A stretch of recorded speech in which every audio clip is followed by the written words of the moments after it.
Okay, welcome to day 4. What we're going to do today is finish up the carpet and hopefully install some of the hardware.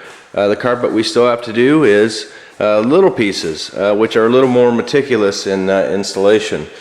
There's a little piece that runs right along this side of the boat here, and one on this side here. We have a little piece down there and a piece down here, and we're gonna have to put a top on the live well. We're gonna have to carpet that, and there's a little flap that raises up and down here that we need to carpet as well.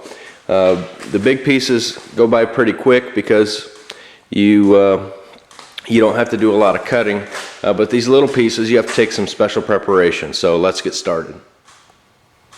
Okay, this is what I'm going to do on the other portions of the boat, the smaller portions that I have to cut in.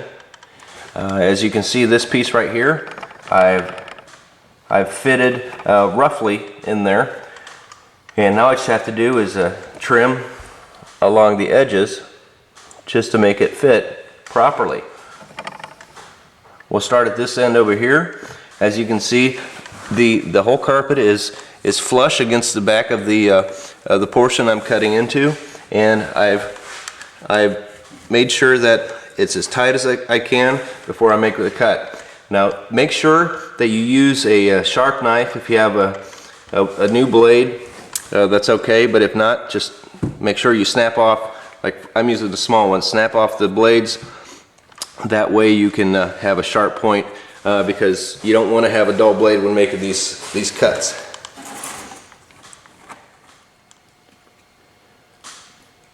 Okay, we got all our trim pieces cut, and once we have them cut, it's time to use the adhesive to glue them on. Now this adhesive is pretty nasty stuff. Once it's on something, it's extremely hard to get off, so a little preparation goes a long way.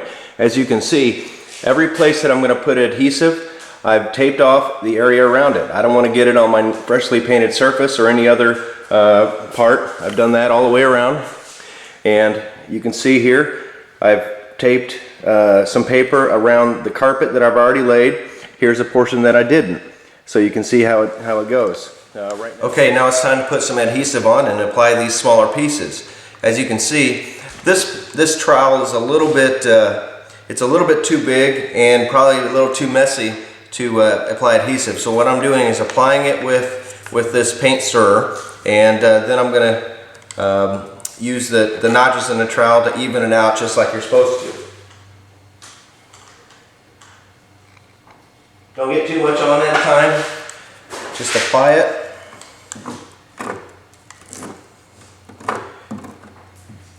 Go all the way across.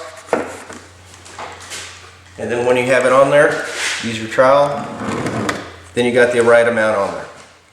Okay, as you can see, I've applied the adhesive and I have these lines at the proper width as recommended by the manufacturer. So the next piece to go on is the carpet piece.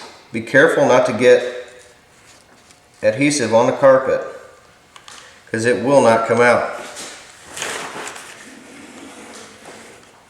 And then the next step is to remove the paper.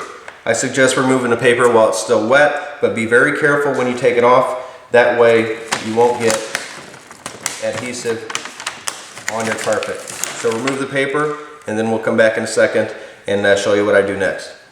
Okay, we're done with the carpet. All the carpet is in. All the carpet is glued with the adhesive all the way around.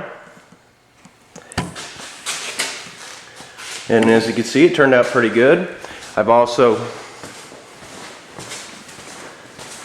completed the back flap that's there on the right, and the flap to the live well. So the next step is to install all the rails, all the trim pieces. Now we're going to do that using rivets. You see here I have a box of rivets, and these happen to be 1/4 inch deep and 1/8 in diameter. Now those are what's needed for these rails. You can use any type of pop rivet tool. The easiest way to do it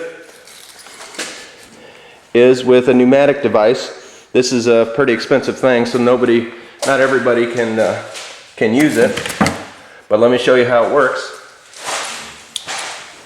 Just take one of these rivets, put it in the gun. Then you find your hole. Make sure your holes are all passing through the carpet. And that's it. Then you go all the way around. Make sure all the holes, before you put your first rivet in, make sure you either drill or use a nail to make sure that the holes pass all the way through. Then you go all the way around. And that should be it. Okay, here we go. We got the rails in. All the carpet is in. That's the hard part. As you can see, it turned out pretty nice. We'll go all the way around. Now, some of the holes for the rivets were a little too big for the 1/4 inch. So all you have to do is make sure the hole is big enough and move up to, say, a 3/16 inch rivet. We used aluminum rivets. That way, you know, there's no rust going on. But we were able to salvage the trim pieces and use rivets to put it back in, and it looks nice and clean, and it turned out pretty good. So the next step is to do all the wiring for the trolling motor and the fish finder. I'm adding another position for the fish finder, so we'll have a fish finder spot in the back and one in the front. That way we can check it out while we're underway and while we're sitting over the fishing hole. So that's the next step. Pretty good progress so far. Okay, we're going to get ready to install the helm. We have to drill pilot holes for the rivets. If you can see here, here's a little tip. I put some tape on the edge of this drill bit because there's only about 1 inch space between the inside of the hole and the bottom of the boat. You don't want to pierce your hull, so this will keep me from going in too far. Once you have the helm in place, then you can drill your first hole. Okay, punched right through and didn't go too far because the tape. Okay, we got a lot done today. We started off by putting the finishing touches on the carpet. We got the little trim pieces in the carpet, and we got the aluminum trim pieces all the way around. Carpet is done, which is a major task. We've secured the helm and the throttle with rivets. We've ran some of the wiring, ran out of wire for the thick gauge wire for the trolling motor, so we can't put the front deck on yet until we get that. We've installed the seats. We've installed the live well cover.